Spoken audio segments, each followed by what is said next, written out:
Good morning. Welcome back to Another Chance Church. Appreciate you joining us again. Got some stuff to talk about. First of all, we are going to do a little juggling with our times and stuff. We have decided that for Sundays we're going to go to an evening launch for each of our videos, and then long term, and we're not sure exactly when we're going to start this yet. But long term, we're going to start a Tuesday evening service as well. We've talked a lot about different days. So that's what you can look for from us in the future. Next week, we will be starting with the Sunday evening. Not positive yet, but want to say around about 6:30. So that's what the future holds, the near future anyway. Beyond that, just been thinking a whole lot about what I need to talk about this week. Been praying about it, and one thing just keeps becoming apparent through the things I see on my social media feeds, through the things I see in myself as I see the different announcements and reactions to the announcements that are happening around the country right now, and particularly in the states around me here in New Mexico. And then, of course, taking those things to prayer and trying to find out the direction we need to go, what people need to hear, and this is what God's put on my heart. So I'm going to talk about 2 Timothy verse 1 and 7. But before I do that, I'm going to pray and ask the Lord to, once again, just give me the words, not my own, but His. Father, we ask you just to bring your word to speak to all of us with what we need to hear. Bring us the comfort that some of us need in this time, the courage that some of us need in this time. Just help us to hold on to you, hold on tightly to you, and to not be in fear. To know that you have it in hand, that you have control, and that you work all things to the good of those who are called by your name. And we thank you in Jesus' name, amen. Okay, so if you've had a chance to look it up now, or if not, I'll tell you.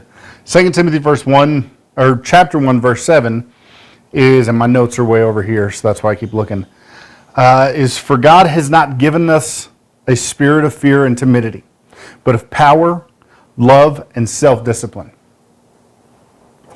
Now, what we've been seeing going on is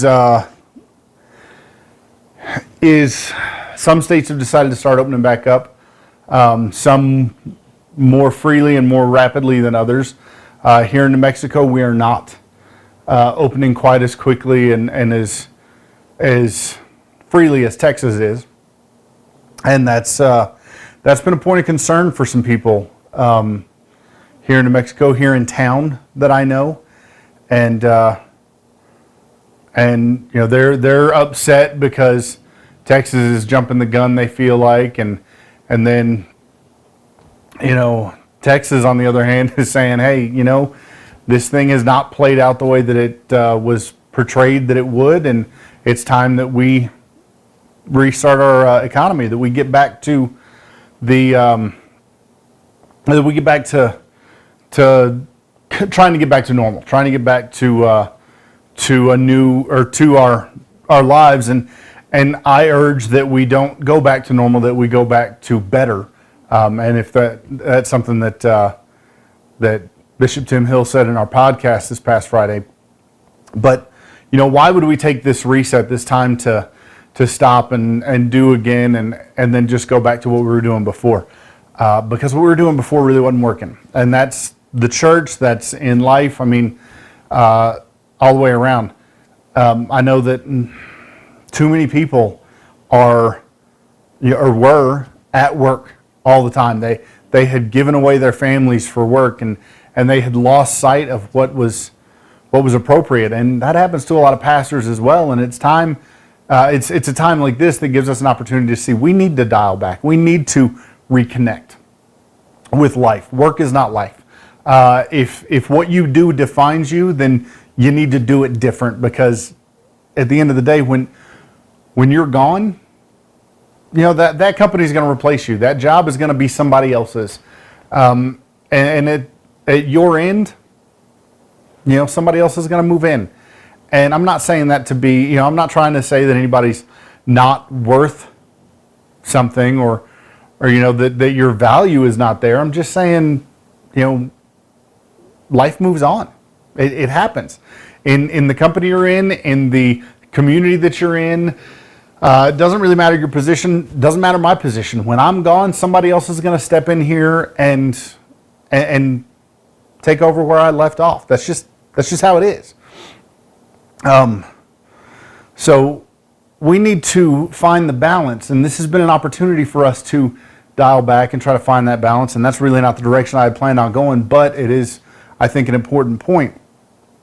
The direction I was going is to specifically address the fear that's going on, and that has been going on since this thing started. I mean, the whole reason that the nation was allowed itself to be put into this stay-in-place situation, and I'm not saying it was wrong, but the reason that we even allowed it is because we were, you know, concerned about what this was going to mean, what this was, and how it was going to play out.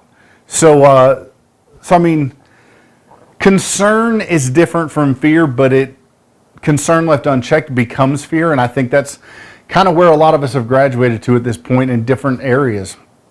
The first area is the virus itself. You know, we became afraid of this illness. We didn't know what we just didn't understand it. We didn't know what was coming and how to treat it, and you know, there were no known medications, there were no vaccinations and things like that. And for somebody who's not in a medical field, that's really scary. You're like, well, this thing may get me, and the doctors I know don't even know how to treat it yet.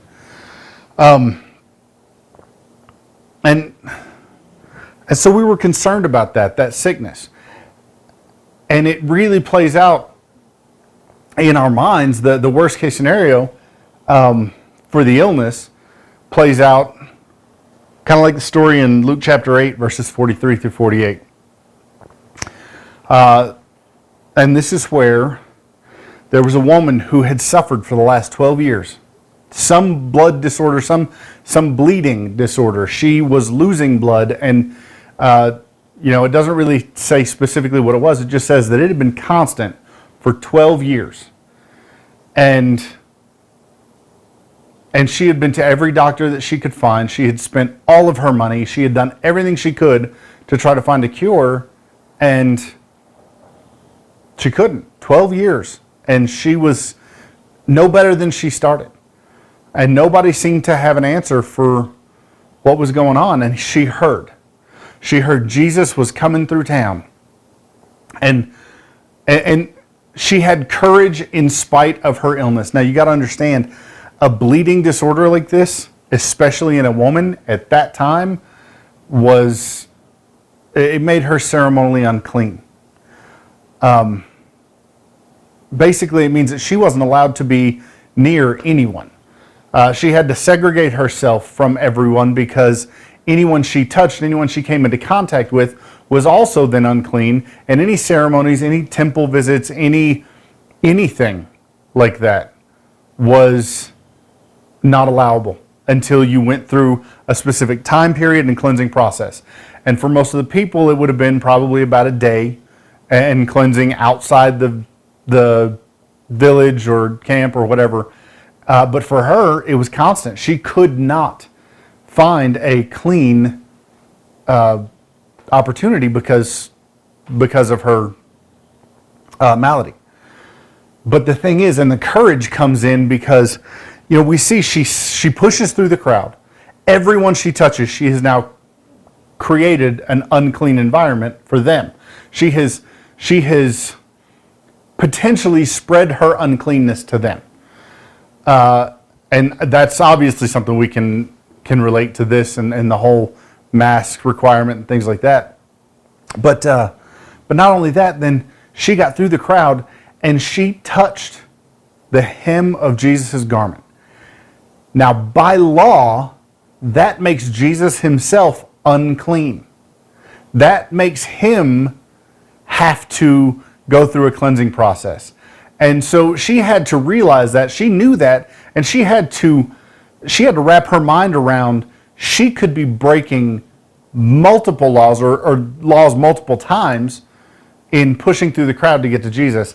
And then if Jesus is who he said he was and who people believed he was, then she is making the Messiah himself unclean so that she can find healing. So she had to overcome a whole lot of this to go about the situation that she needed to go about. But she did it. She did it. She touched the hem of his garment, and then Jesus stops and turns around and says, I felt healing power go out of me. Who touched me? And, the disciples said, oh, there are people crowded around and everybody's touching you. You can't be serious. But he knew what he meant. And he made it clear to them what he meant. And she knew what he meant. He turned around and he said, somebody touched me. Somebody came and took from me what they needed. And that's got to be how she heard it. And so it says she was fearful, but she said it was me. She owned up to it, and she said, I did it. And Jesus looked at her, and in this moment, he could have had her thrown in jail. He might have been able to have her stoned to death. So could the crowd, because if the crowd realized what Jesus realized, then they knew they were all made unclean as well. And so she had to overcome all of this knowledge to look at Jesus and say, I did it. I had a need and I came to you for it. And Jesus looked at her and he said, you're healed. Your faith has made you whole. Now go home and enjoy. The man, the most powerful man ever to walk the earth, and could have done anything he wanted. I mean, he was God in flesh. He could have just dealt with her himself right there. Forget about having her stoned or having her thrown in jail. He could have just, boom, call the angels, do it himself, just vaporize, whatever. And she knew that she had to believe who he was because she was that desperate to get to him. But her faith overrode her illness. It overrode her fear.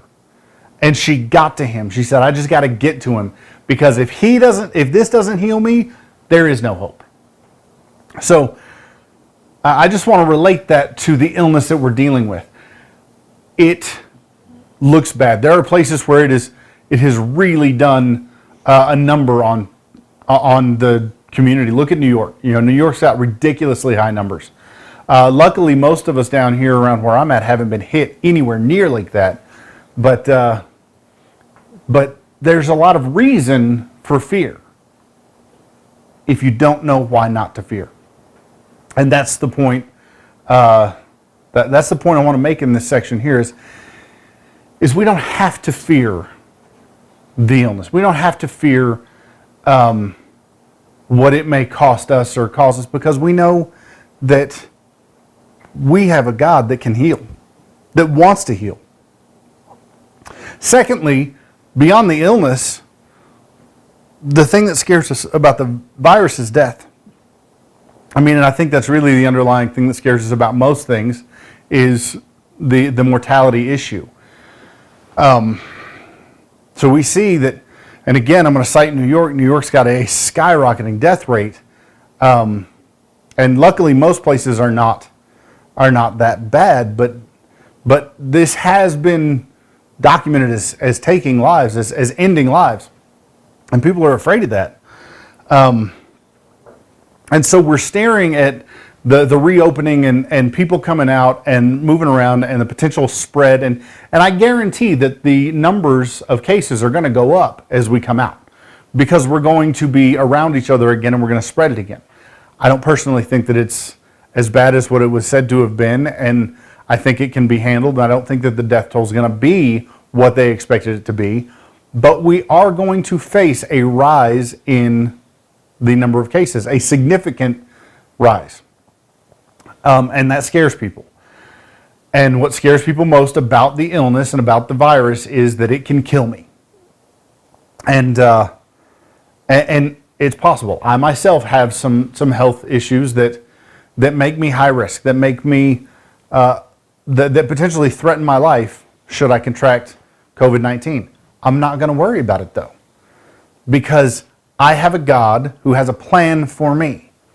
And even in the face of almost certain death, which this is not that, but even in the face of certain death, we as believers can believe that God's either going to save us or he's going to bring us home. You know, I've heard it said several times, you can't kill a Christian. You can just change their location. You know, you can't scare a Christian by threatening them with death, because when this body is done, man, I get to go home. I get to go to paradise. I'm not worried about this body dying. Now, the pain of that death may be a different story, but you know, death itself doesn't bother me. I know what happens after this. But for a lot of people, that death is a fearful thing. And to that, I want to cite Daniel chapter 3, the whole chapter. And obviously, I'm not reading these to you because some of them are rather long. But Daniel chapter 3 highlights the story of Shadrach, Meshach, and Abednego. Now, the three Hebrew boys, if you don't know the story, I'm going to go over it really quickly. They were loyal to God. They were devout Jews. And they were in Babylon. And the king, Nebuchadnezzar, I believe, the king built a 40-foot tall gold statue of himself and declared himself a god, and required that every single person bow down in front of the statue and worship it. And it was kind of a musical chairs thing. When the music starts, you bow down, you worship, and whatever. And so here's these three Hebrew boys, these three devout Jews who are being told to worship a giant idol. And they refused. He said, you know, the music started, everyone bowed down, they're still standing there, and he's like, what's up, for real? And they're like, we can't worship any other gods. They're not real. We worship the God of Israel. And he gives them another chance. He brings them forward and he says, okay, I'm going to start the music again. You don't seem to understand what's going on here. So I'm going to start the music again, and if you don't bow down, I'm going to throw you into a furnace and burn you to death. And so then the music starts, and they refuse. So he tells his men, heat that furnace 7 times hotter than it normally is. Stoke that fire. I want it absolutely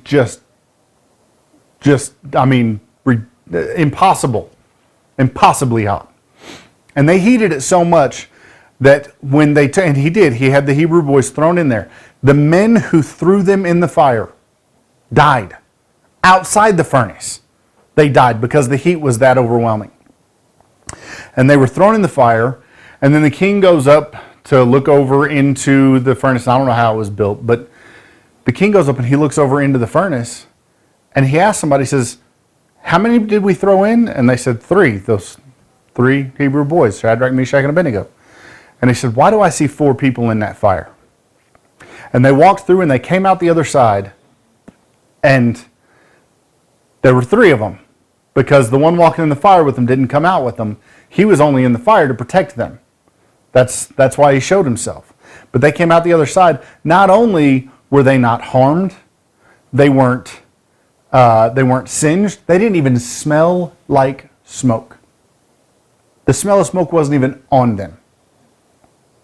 Death is not the end for us. The fear of death does not mean we're going to die. Something that looks like imminent death does not mean that we're going to die. Christians have been saved in miraculous ways for centuries, for at least 2 millennia since the Christian church started. There have been different ways that they have been saved. Paul was stoned and they thought he was dead, and he got up from it. Now, a stoning is pretty much certain death. That's where they pick up rocks and throw them at you until they kill you with them. And that happened to Paul more than once.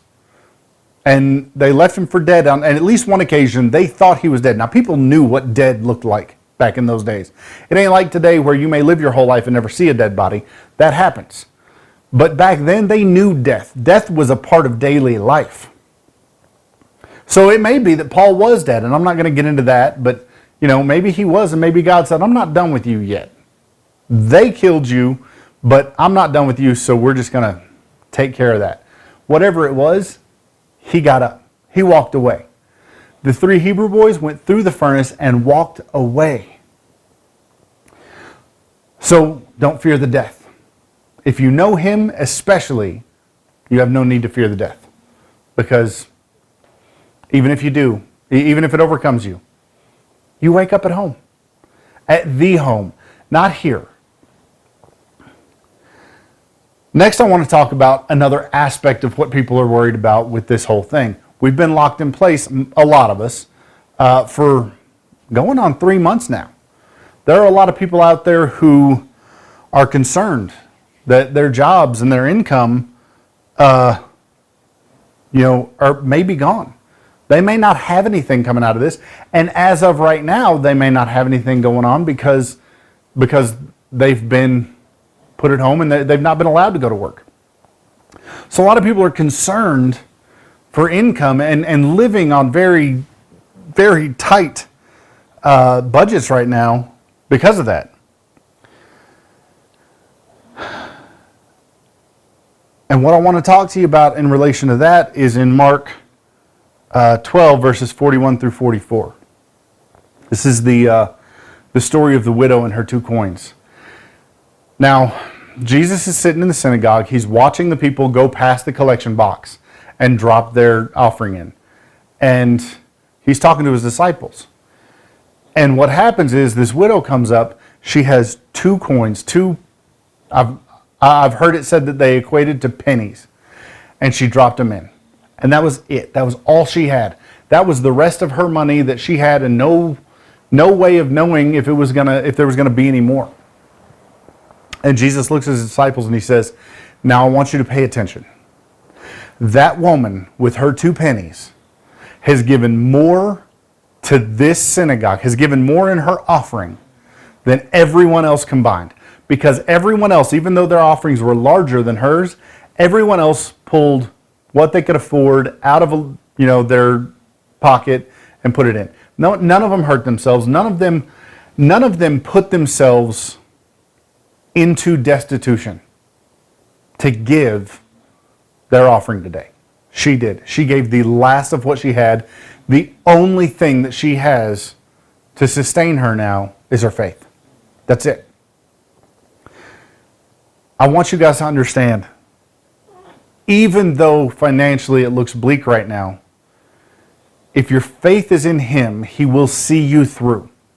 He has done it for me personally in times when there's no way that I made it. But because of him, I made it through. And I'm no rich man by any means. I've got, I don't have storehouses of gold. But when we needed him, even through this situation, there have been times when we were coming to the end of our money and we didn't know where the next paycheck was going to come from or what was going to sustain us. Something always came up. Something always came to us so that we made it and we weren't, and we didn't go under. God's faithful. He is faithful to his people.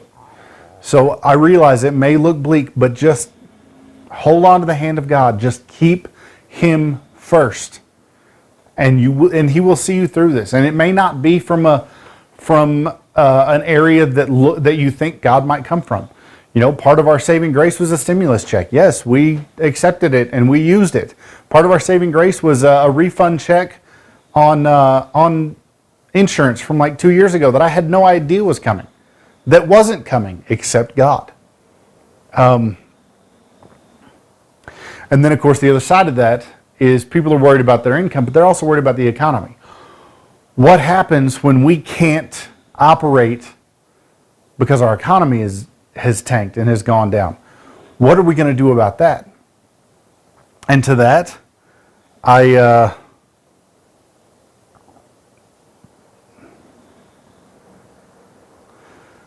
have to think for a minute about how I related this story to it. Oh, I remember how. Sorry, I just lost myself in my own notes. But, we have a situation where if we have no economy, then again, we have no income. And this time it becomes much more long-term. It becomes a depression situation, a great recession situation, which we have seen too many times and which has hurt people greatly. But again, I want to tell you a story about how God can bless even though it seems impossible. Now,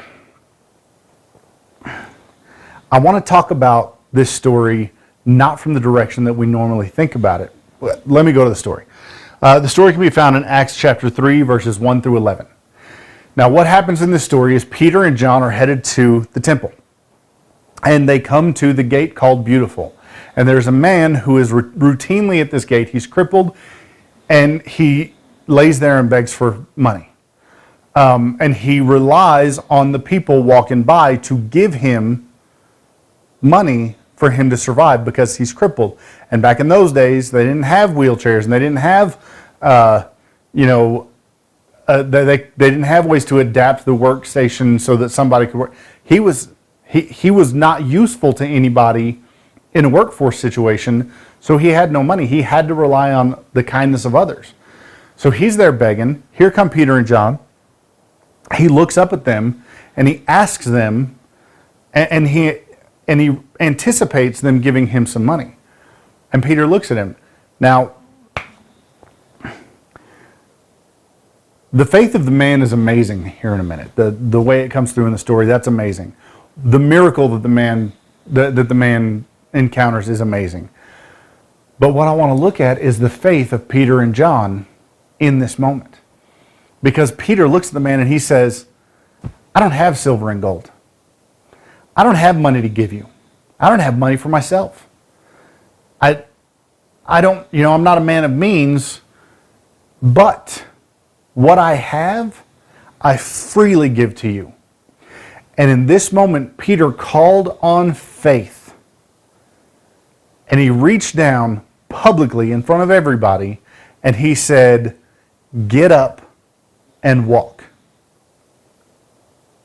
And he took the man's hand, and the man's legs were healed, straightened, and he got up and he leapt and he ran and he cried out and he worshiped God, and he picked up his mat, and his life was forever changed. What he was relying on one person to do with a coin that would get him through the next day, that one person couldn't give him a coin, but they gave him an entire life after that. So, because now this man can go and work. Now this man can earn a living. He doesn't have to beg from others anymore. He can make something of himself. We right now are facing a potential broken economy. We right now are facing a potential where there are no more bosses to put us to work, where we may have to look at people and have them tell us, I can't give you any silver and gold. I don't have a paycheck to give you. I don't have hours to give you. And yet, if we will hold on to the hand of God, if we will draw on that faith that Peter used to say, get up and walk, our crippled economy can be fixed, and can be fixed miraculously. Again, like I said, God is faithful to his people. And lastly, I want to get to what has really been stirring the pot lately, what has really been on a lot of people's minds lately. And that is the fear of the government that people have adopted in this time. People are afraid that the government is trying to take power, trying to keep us at home, trying to take our rights away, and they may be. I'm not saying they're not. I don't know. But people are afraid of what's going to happen to them because of the government.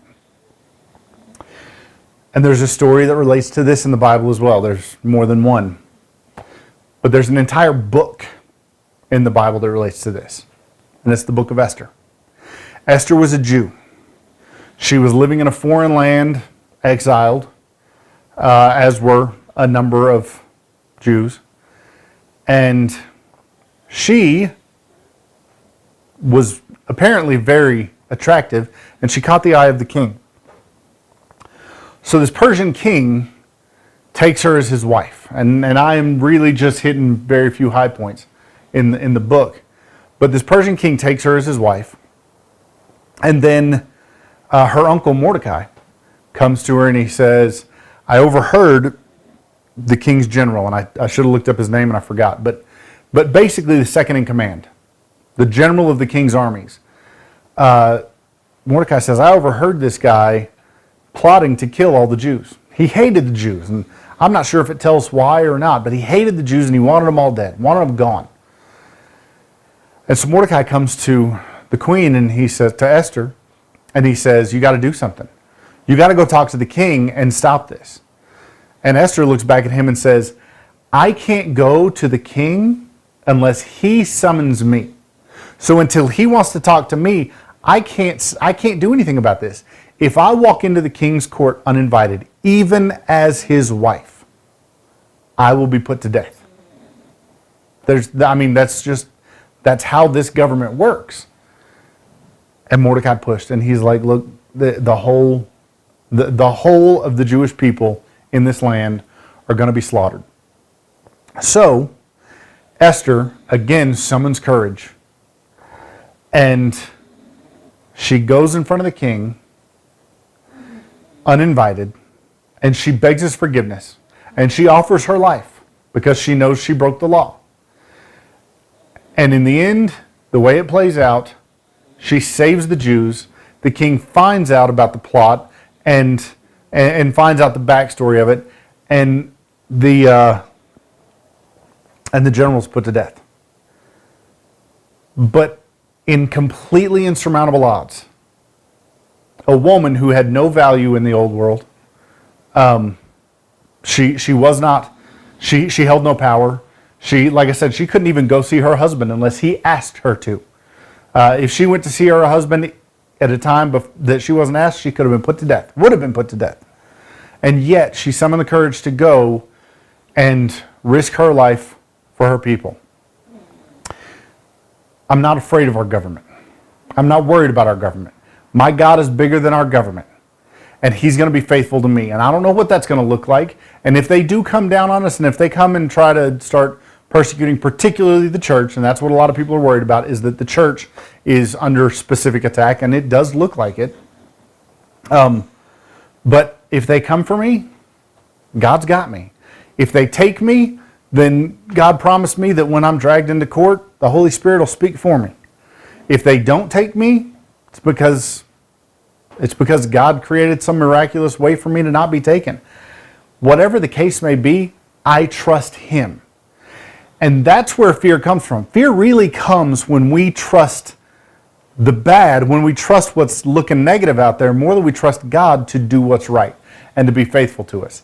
And although sometimes that faithfulness does not look like what we want it to be, there is faithfulness. Because like I said, even in death, we're rewarded. Those of us who belong to him, we're rewarded in death. So I just wanted to come out and share a few stories from the Bible that relate to the things that we're facing right now, and encourage you guys. Things are going sideways. They aren't what we're used to, and that scares us. And I get that. You know,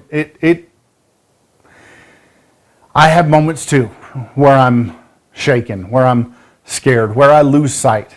You know, Peter got out of the boat. When Jesus walked on water, Peter said, if it's you, call me to you. And he got out of the boat and he walked on water too, until he got distracted, until the storm became his focus instead of the one who brought him across the water. And when that happened, he started to sink. I've had I've had my times where I've started to sink as well. I've had my times where the water's, up to my eyeballs and I'm about to go under, and it may be for the last time because the current is strong. But when that happened to Peter, he cried out and Jesus caught him. It doesn't say Peter went underwater. In fact, the way it reads in my mind, when I read it, the way it reads is Peter started to sink and he cried out and Jesus caught him right there before he sank. He didn't bob up and down 4 or 5 times. He didn't go under and come back up and flail for his life. He called out and he was caught like that. Now, the only way that a human being, and Jesus was in human form, even though he did things that were not humanly possible, Jesus was in human form. The only humanly possible way for Jesus to have caught him before he sank is if he was reaching before Peter failed. He had to have known before it happened that Peter was going to sink, was going to fail. He had to have been on the way to rescue him before Peter ever needed a rescue. And that is part of God's faithfulness. This is not a surprise to God. Nothing that has happened has surprised God. You can't. I used to think that I could surprise God, and I'd be like, oh, I'm praying this and say this, boom, there's a bomb I could drop on you. You can't surprise God. He knows what's coming. He's got a plan. He's already been there and seen it. Guys, he's going to bring us through this one way or another. And, whether it looks like what we want it to or not, doesn't matter. God's going to bring us through this, and he's going to take care of us, and he's going to make sure that we come out of this still under his protection. I love you guys. I am hoping that you're encouraged by this. I'm praying for y'all, and I just, I look forward to the time when we can start getting back together again, which looks like it is, pretty much happening right now as we speak.